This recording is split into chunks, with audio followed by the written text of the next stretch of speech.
ഞാൻ ഒരിക്കൽ കൂടി വർമ്മമാരുടെ രുചികൾ തേടി ശ്രീകാര്യം കൃഷ്ണയിൽ എത്തിയിരിക്കുന്നു. ഇത് കൃഷ്ണവർമ്മ, ഇത് ശാരദാ വർമ്മ, ഇതാണ് ഇന്നത്തെ നമ്മുടെ നായിക.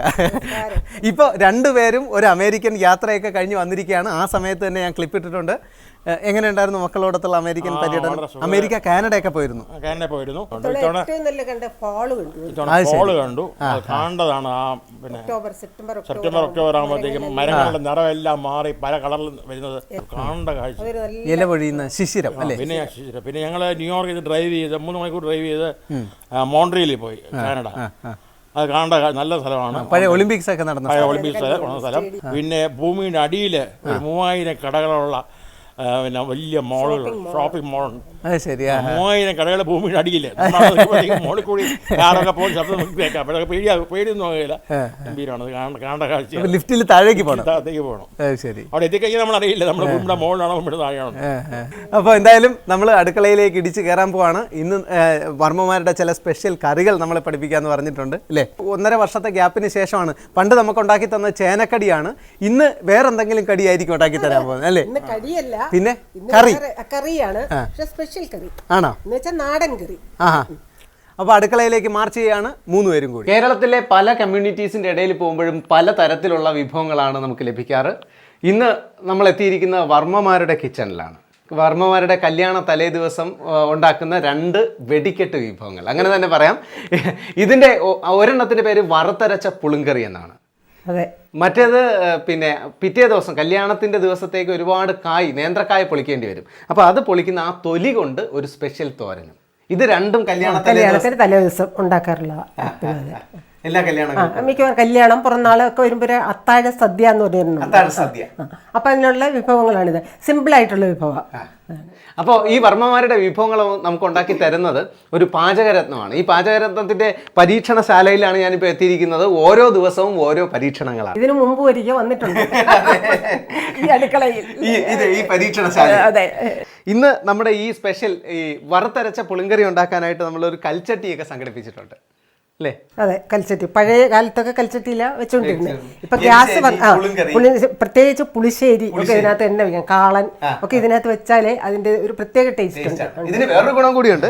കൽച്ചട്ടി ചൂടാവാൻ ഒരല്പം സമയം എടുക്കുമെങ്കിലും ചൂടായി കഴിഞ്ഞാൽ പടപടേ കാര്യങ്ങൾ നടക്കും. അത് മാത്രമല്ല, കൽച്ചട്ടിയിൽ ഒരു ഇപ്പോൾ എരിശ്ശേരിയോ പുളിശ്ശേരിയോ കാളനോ ഒക്കെ ഈ കൽച്ചട്ടിയിൽ വെച്ച് കഴിഞ്ഞാൽ 1 മണിക്കൂറോ 2 മണിക്കൂറോ 3 മണിക്കൂറോ കഴിഞ്ഞ് ഇതിനകത്ത് നിന്ന് എടുത്താലും അപ്പം വെച്ചതുപോലെ ഇരിക്കും. ഫ്രഷായിട്ട് ചൂടോടുകൂടി ഇരിക്കും. അതാണ് ഇതിൻ്റെ ഒരു പ്രത്യേകത എന്ന് പറയുന്നത്. അപ്പോൾ നാടൻ കൽച്ചട്ടിയിൽ നമ്മളിന്ന് വർമ്മമാരുടെ സ്പെഷ്യൽ വറുത്തരച്ച പുളിങ്കറി ഉണ്ടാക്കാൻ പോകുന്നത്. വറുത്തരച്ച പുളിങ്കറി എന്ന് പറയുമ്പോൾ തന്നെ അതിനകത്ത് വറുത്തരയ്ക്കണം എന്നുള്ളത് അണ്ടർസ്റ്റുഡാണ്. തീർച്ചയായിട്ടും. അപ്പോൾ ആദ്യം ഒരിത്തിരി പണിയുണ്ട്. തേങ്ങ, മുളക്, മല്ലി, കുറച്ച് ഉഴുന്നുപരിപ്പ്, കുറച്ച് പൊരികടല. തേങ്ങ, മുളക്, മല്ലി, ഉഴുന്നുപരിപ്പ്, ഒരല്പം പൊരികടല. കൊഴുപ്പിന് വേണ്ടിയിട്ട് ഇതാണ് വറുക്കാനുള്ള സാധനങ്ങളെല്ലാം എടുത്തു വെച്ചിട്ടുണ്ട്. വർമ്മമാരുടെ സ്പെഷ്യൽ വറുത്തരച്ച പുളിങ്കറിയാണ് ഉണ്ടാക്കാൻ പോകുന്നത്. അതിന് വേണ്ടിയിട്ട് ആദ്യം തേങ്ങ ചോക്ക് വറുത്തെടുക്കണം. അതിനോടൊപ്പം തന്നെ ഒരു 4 വറ്റൽമുളക്. തേങ്ങയുടെ അളവ് ഞാൻ പറയാം. ഒരു ചെറിയ തേങ്ങയുടെ 1 മുറി തേങ്ങ ചിരകി എടുക്കുക, അത് ചോക്കെ വറുത്തെടുക്കുക. അതിനോടൊപ്പം തന്നെ 4 വറ്റൽമുളക്, 1 ടീസ്പൂൺ ഉഴുന്ന്, 1 ടീസ്പൂൺ മല്ലി, 1 ടീസ്പൂൺ പൊരികടല. ഈ സാധനങ്ങൾ എല്ലാം കൂടി ചേർത്തിട്ട് ചീനച്ചട്ടിയിൽ വറുത്തെടുക്കുക. അതിനുശേഷം അരച്ചെടുക്കുക അല്ലേ? നല്ല വെണ്ണ പോലെ അരച്ചെടുക്കുക. നന്നായിട്ട് അരച്ചെടുക്കുക. ഓക്കെ. ഇതിന് ആദ്യം ഒരല്പം പണിയുണ്ട്. ഈ തേങ്ങ വറുത്തെടുക്കണം. അതിനോടൊപ്പം വറ്റൽമുളക് കൂടെ ചേർത്ത് ആദ്യം തന്നെ ഇടാം. ഒരു പകുതി മൂപ്പാവുമ്പോഴത്തേക്ക്, പകുതി വറവാകുമ്പോഴത്തേക്ക് നമ്മൾ ബാക്കിയുള്ള ഇൻഗ്രീഡിയൻസ് കൂടെ ചേർത്തിട്ട് ചോക്കെ വറുത്തെടുക്കുന്നു.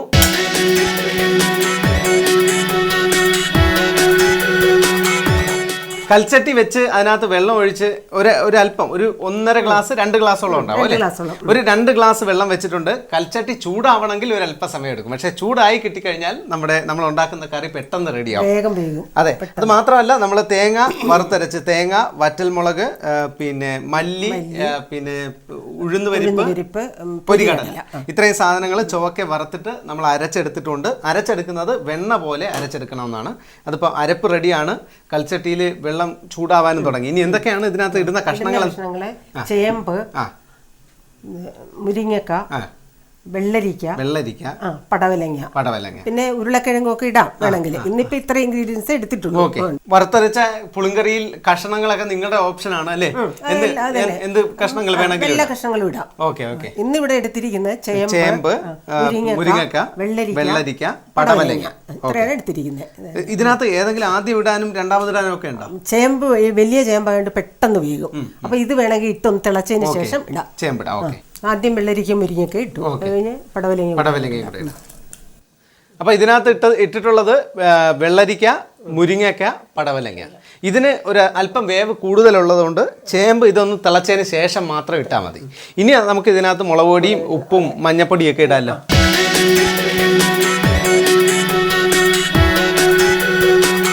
ചെറുതായിട്ടൊന്ന് തിള വരാൻ തുടങ്ങിയപ്പോഴത്തേക്ക് നമ്മൾ 1/4 ടീസ്പൂൺ മഞ്ഞൾപ്പൊടി, 1/2 ടീസ്പൂൺ മുളക് പൊടി, പാകത്തിന് ഉപ്പ് ഇട്ടു. ഇതിപ്പോൾ നന്നായിട്ട് തിളച്ചിട്ടുണ്ട്. ഇനി നമുക്ക് ചേമ്പ് അല്ലേ, ഒരു ചേമ്പിന്റെ മുട്ടയാണ്, സാധാരണ ഒരു ചേമ്പിന്റെ മുട്ടയാണ് എടുത്തേക്കുന്നത്.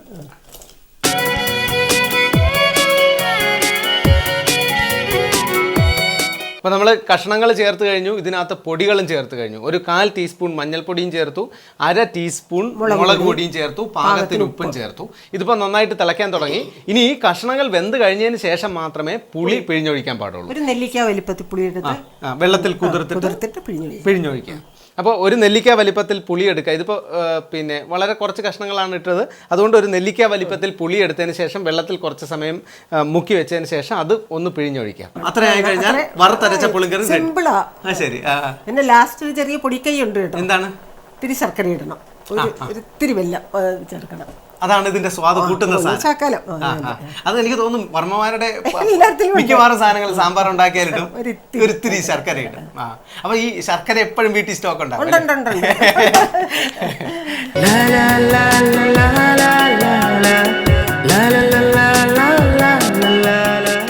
അപ്പൊ ഇതിനകത്ത് കഷ്ണങ്ങളെല്ലാം നന്നായിട്ട് വേവുകയും ചെയ്തു. അതിന്റെ വെള്ളം പകുതിയാവുകയും ചെയ്തു. 2 ഗ്ലാസ് ഒഴിച്ചിരുന്നപ്പോൾ 1 ഗ്ലാസേ ഉള്ളൂ, ബാക്കിയൊക്കെ പറ്റി. ഇനി പുളി ഒഴിക്കാം. ഓക്കെ, ഒരു നെല്ലിക്ക വലിപ്പത്തിൽ പുളി.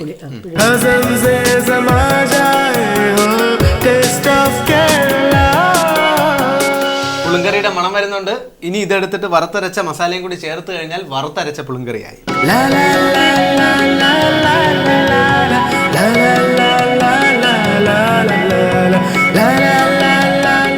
അപ്പൊ വറുത്തരച്ച അരപ്പൂടെ ചേർത്ത് കഴിഞ്ഞു.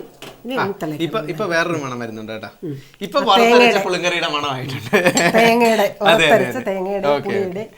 അപ്പോൾ ആദ്യം പുളിങ്കറിയുടെ മണമാണ് വന്നിട്ടുള്ളത്. വറുത്തരച്ച മസാലയും കൂടി ചേർത്ത് കഴിഞ്ഞപ്പോഴത്തേക്ക് വറുത്തരച്ച പുളിങ്കറിയുടെ മണം വരാൻ തുടങ്ങി. അപ്പോൾ വറുത്തരച്ചതിനകത്ത് ചേർത്ത സാധനങ്ങൾ ഞാൻ ഒന്നുകൂടി പറയാം. അത് വറുത്തരച്ച മസാലയാണ്. അതിനകത്ത് മെയിനായിട്ടും തേങ്ങയാണുള്ളത്. 1 മുറി തേങ്ങ, ഒരു ചെറിയ തേങ്ങയുടെ 1 മുറി തേങ്ങ ചിരകിയെടുക്കുക. അത് വറുക്കുന്നതിനോടൊപ്പം തന്നെ ഒരു 4 വറ്റൽമുളക് കൂടി ഇടുക. 4 വറ്റൽമുളക് ഒരു പകുതി മൂപ്പായി കഴിഞ്ഞതിന് ശേഷം 1 ടീസ്പൂൺ പിന്നെ ഉഴുന്ന് പരിപ്പ്, 1 ടീസ്പൂൺ മല്ലി, 1 ടീസ്പൂൺ പൊരികടല, ഇതെല്ലാം കൂടി ചേർത്ത് മുഴുവനായിട്ട് മസ്റ്റ് അല്ല, പക്ഷെ ഒരു കൊഴുപ്പിന് വേണ്ടി ചേർക്കുന്നതാണ്. ശരി. അപ്പൊ ഇതെല്ലാം കൂടെ ചേർത്ത് നന്നായിട്ട് വെണ്ണ പോലെ അരച്ചെടുക്കുക. ഈ കറി തിളയ്ക്കുന്ന സമയത്ത് അതിനകത്തേക്ക് ചേർക്കുക. ഇപ്പൊ അതും തിളച്ചുകൊണ്ടിരിക്കുകയാണ്. കറിവേപ്പില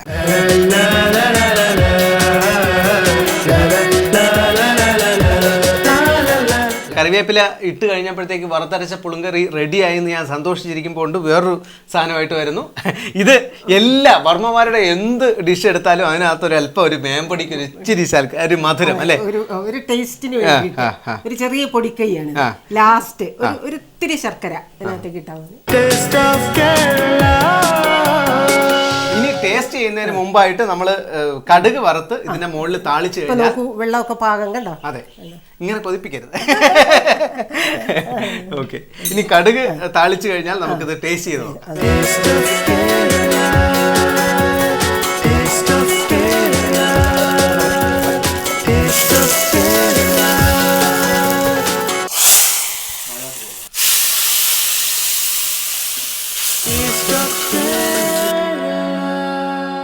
നമ്മുടെ ഇന്നത്തെ നായിക ശാരദാ വർമ്മ വളരെ സന്തോഷത്തിലാണ്. അവരുടെ സ്പെഷ്യൽ വിഭവമായ വറുത്തരച്ച പുളിങ്കറി എന്നെ ടേസ്റ്റ് ചെയ്യിപ്പിക്കാൻ വേണ്ടിയിട്ട് തവിയായിട്ട് കാത്തിരിക്കുകയാണ്. ഞാനൊരു പാത്രമായിട്ടും കാത്തു നിൽക്കുകയാണ്. മാന്യമഹാജനങ്ങളെ സൂക്ഷിക്കുക, ഇത് കൽച്ചട്ടിയാണ്, അതുകൊണ്ട് നല്ല ചൂടുണ്ടാവും. ഇത് തീ ഓഫ് ചെയ്ത് കഴിഞ്ഞാലും ഒരു 1/4 മണിക്കൂർ ഇത് തനിയെ തിളയ്ക്കും അല്ലേ? ഉണ്ട്, നല്ല ചൂടുണ്ട്, പതുക്കെ കഴിക്കണം. Okay okay okay.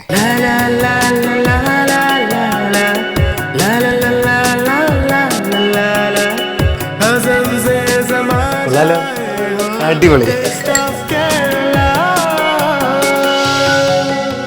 എനിക്ക് ഇതിൻ്റെ ഏറ്റവും വലിയ പ്രത്യേകത തോന്നിയത് ആ ചേമ്പിൻ്റെ കഷ്ണങ്ങൾ നന്നായിട്ട് വെന്തുടഞ്ഞിട്ട് നമ്മളിത് കഴിക്കുമ്പോഴത്തേക്ക് അത് കിട്ടുന്നുണ്ട്. അതൊരു പ്രത്യേക സ്വാദാണ്.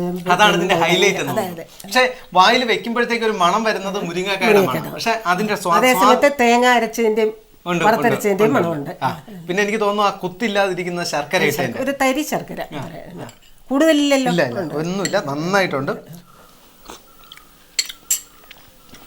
ഉഗ്രൻ തനി നാടൻ സാധനമാണ്. വർഷങ്ങളുടെ പഴക്കമുള്ള ഒരു വിഭവമാണ്. പ്രത്യേകിച്ച് കൽച്ചട്ടിയിലുണ്ടാകും. അപ്പൊ സ്വാദ് കൂടും. ഇനി ഇരിക്കുമ്പോ നോക്കിക്കോളൂ, കുറച്ചുകൂടെ കഴിയുമ്പോ ഒന്നുകൂടെ സ്വാദ്. അത് കാര്യമായി. കാരണം എന്താന്ന് വെച്ചാൽ നമ്മൾ ചോറ് ഉണ്ണുമ്പോഴത്തേക്ക് താമസിക്കും. അപ്പൊ കറക്റ്റ് പാകമായിരിക്കും. അതിന് മുമ്പായിട്ട് നമ്മൾ നേന്ത്രപ്പഴത്തിന്റെ ആ തൊലിയിൽ ഉണ്ടാക്കിയിട്ടുള്ള ഒരു സ്പെഷ്യൽ തോരനാണ് അടുത്ത വിഭവം. അതിനുവേണ്ടി കാത്തിരിക്കുക. അതും തനി നാടനാണ്. അത്താഴ സദ്യകളുടെ, വർമ്മമാരുടെ അത്താഴ സദ്യകളുടെ പ്രധാന വിഭവങ്ങളാണ് നമ്മുടെ ഇന്നത്തെ സ്പെഷ്യൽ എപ്പിസോഡിൽ. അപ്പോൾ ആദ്യത്തെ വിഭവം തയ്യാറായി കഴിഞ്ഞു. ഇനി ചോറ് ഉണ്ണുന്നതിന് മുമ്പായിട്ട് മറ്റും കൂടെ ഉണ്ടായിക്കഴിഞ്ഞാൽ 2 വിഭവങ്ങളും കൂട്ടിയിട്ട് അത്താഴ സദ്യ മിക്കവാറും അത്താഴ സദ്യ തന്നെ ആവുമെന്ന് എനിക്ക് സംശയമുണ്ട്. ഇപ്പം തന്നെ ഒരുപാട് താമസിച്ചു. വയറ്റിലാണെങ്കിൽ തീ കത്താനും തുടങ്ങി. ചോറും കൂട്ടാനും ഒക്കെ റെഡി ആയിട്ടിരിക്കുകയാണ്. ഇത് കഴിഞ്ഞിട്ട് നമുക്ക് കഴിക്കാം. ഈ തോരൻ കൂടെ. അപ്പോൾ വർമ്മമാരുടെ അത്താഴ സദ്യയുടെ ഒരു പ്രധാന വിഭവമാണ് പിന്നെ നേന്ത്രക്കയുടെ തൊലി കൊണ്ടുള്ള ഒരു സ്പെഷ്യൽ തോരൻ. അതിന്റെ റീസൺ എന്താന്ന് വെച്ചാൽ നേന്ത്രക്ക എന്തായാലും രാത്രി പൊളിച്ചെടുക്കും. കാരണം പിറ്റേ ദിവസം ഉപ്പേരി ഉണ്ടാക്കാനായി അല്ലേ, ഒരുപാട് വേണ്ടി വരും. ഉപ്പേരിക്ക് ഒരുപാട് പിന്നെ നേന്ത്രപ്പഴം പൊളിക്കേണ്ടി വരും. ആ തൊലി കൊണ്ട് ഒരു സ്പെഷ്യൽ തോരൻ. അത് ചെറിയ കഷ്ണങ്ങളായിട്ട് അരിഞ്ഞു വെച്ചേക്കുന്ന കാണാൻ തന്നെ നല്ല ഭംഗിയാണ്. ഇപ്പൊ ഏത്തക്കയുടെ തൊലിയുടെ സ്പെഷ്യൽ തോരനാണ്. അതിന് വേണ്ടിയിട്ട് ഏത്തക്കയുടെ തൊലി ചെറിയ കഷ്ണങ്ങളായിട്ട് അരിഞ്ഞെടുത്തിട്ടുണ്ട്. വളരെ ഭംഗിയായിട്ട് അരിഞ്ഞെടുത്ത്. ഇത് ഓരോ കഷ്ണങ്ങളും നോക്കിക്കഴിഞ്ഞാൽ, ഇത് മൈക്രോസ്കോപ്പിലൂടെ നോക്കി വേണം മനസ്സിലാക്കാൻ.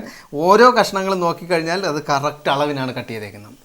ചെറിയ കഷ്ണം. ഇതാരാ? എന്റെ ഹസ്ബൻഡാണ് ചെയ്തു തന്നത്. ആണോ? എനിക്ക് തോന്നുന്നത് സാർ പ്രത്യേകം പറയണമെന്നും പറഞ്ഞിട്ടുണ്ടാവും അല്ലേ? നല്ല പ്രൊമോട്ടർ അല്ലേ? പിന്നെ തീർച്ചയായിട്ടും അല്ലെ, എല്ലാ സാധനങ്ങളും ഉണ്ടാക്കാനായിട്ട് ഏറ്റവും വലിയ പ്രചോദനം പുള്ളി. പിന്നെ ഞാൻ പറഞ്ഞില്ലേ, പണ്ടത്തെ എപ്പിസോഡിൽ പറഞ്ഞ പോലെ തന്നെ പുള്ളിയാണ് എന്റെ ഗിനി പിഗ്. എല്ലാം ഉണ്ടാക്കുമ്പോൾ ആദ്യം പുള്ളിക്ക് കൊടുക്കും. പുള്ളി മിക്കവാറും ഒക്കെ നല്ലതാന്ന് പറയും കേട്ടോ. ഏതെങ്കിലും എന്നെ ഭാര്യ എന്നെ സന്തോഷിപ്പിക്കാനാണോ എന്നും എനിക്കറിയില്ല. എന്തായാലും നന്നായിട്ട് പറയും. അങ്ങനെയാണ് ഇത്രയും വലിയ പാചകക്കാരി ആയത്.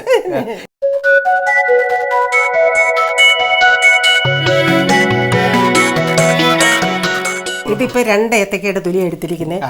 ഇത് ചെറുതായിട്ട് നുറുക്കിയിട്ട് മഞ്ഞൾ കലക്കി വെള്ളത്തിലിട്ട് വെച്ചിരുന്നതാ. Your honour, note the point. ഇതാണ് പ്രധാന ടിപ്പ്. അല്ലെങ്കിൽ കറുത്തു പോകും. ഓക്കെ.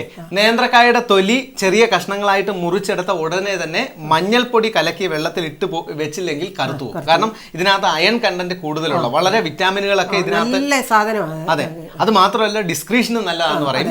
അത് മാത്രം പിന്നെ ഒരുപാട് ഗുണങ്ങളുള്ള ഒരു സാധനമാണ് നേന്ത്രക്കായുടെ തൊലി. ഒരുപാട് ഫൈബർ ഉണ്ട് അതിനകത്ത്.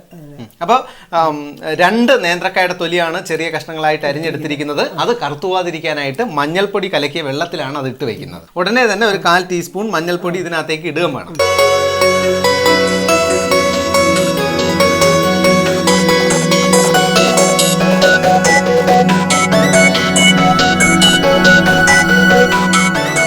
ഇതുണ്ടാക്കുന്ന രീതി, നേന്ത്രക്കായുടെ തൊലി കൊണ്ടുള്ള ഒരു സ്പെഷ്യൽ തോരനാണ് നമ്മൾ ഉണ്ടാക്കുന്നത് വർമ്മമാരുടെ സ്റ്റൈലിൽ.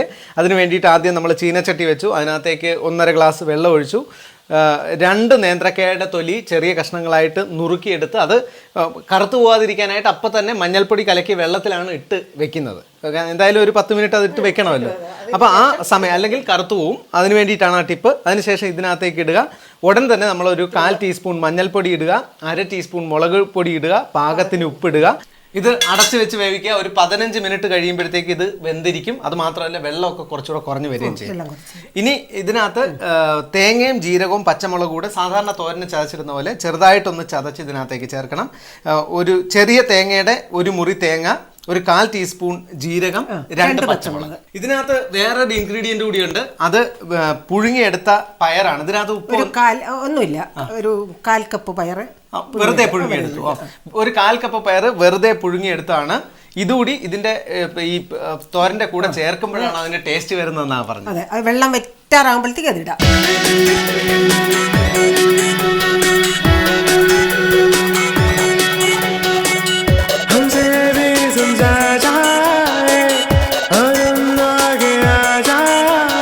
നമ്മൾ ചെറുപയറിട്ട് വെള്ളം വറ്റി വന്നു കഴിഞ്ഞാൽ തേങ്ങയും ജീരകവും പച്ചമുളക് കൂടി അരച്ച ആ അരപ്പ് ഇതിനകത്തേക്ക് ചേർക്കാം.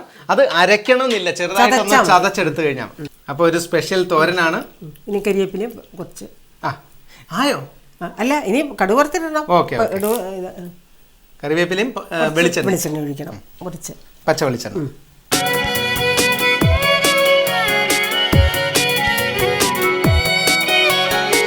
നല്ല മണം വരുന്നുണ്ട്, ഉഗ്രം. ആ പച്ച വെളിച്ചെണ്ണയും കൂടെ ഒഴിച്ച് കറിവേപ്പില ഇട്ടപ്പോഴത്തേക്ക് നല്ല മണം വരുന്നുണ്ട്. ഉഴുന്നുപരിപ്പ് കടുക് വറക്കുന്നതിലാണ് ഇവന്റെ അവസാനത്തെ.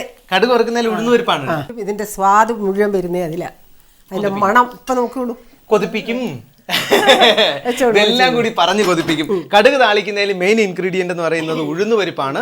ആ ഉഴുന്നുപരിപ്പ് കടിക്കുമ്പോഴാണ് ഇതിന്റെ മുഴുവൻ സ്വാദും വരുന്നത്.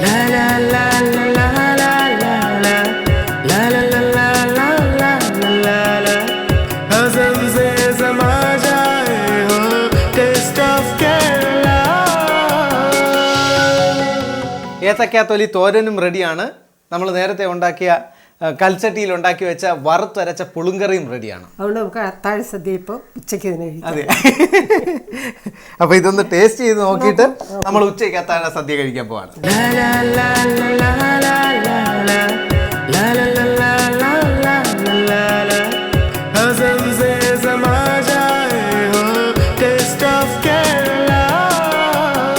ഉപ്പ് വേണമെന്ന് എന്നോട് ചോദിച്ചു.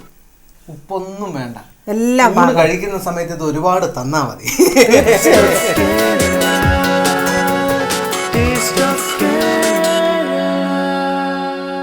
അതിനകത്ത് വറുത്തിട്ടേക്കുന്ന ആ ഉഴുന്നുപരിപ്പ് കടിക്കുമ്പോഴും പിന്നെ ആ ചെറിയ കഷ്ണങ്ങളായിട്ട് മുറിച്ചിട്ടേക്കുന്ന ആ നേന്ത്രക്കായുടെ തൊലിയും പിന്നെ ഇതിനകത്തിട്ട പയർ എല്ലാം കൂടി ചേരുമ്പോഴത്തേക്ക് ഒരു ഉഗ്രൻ തോരനായി.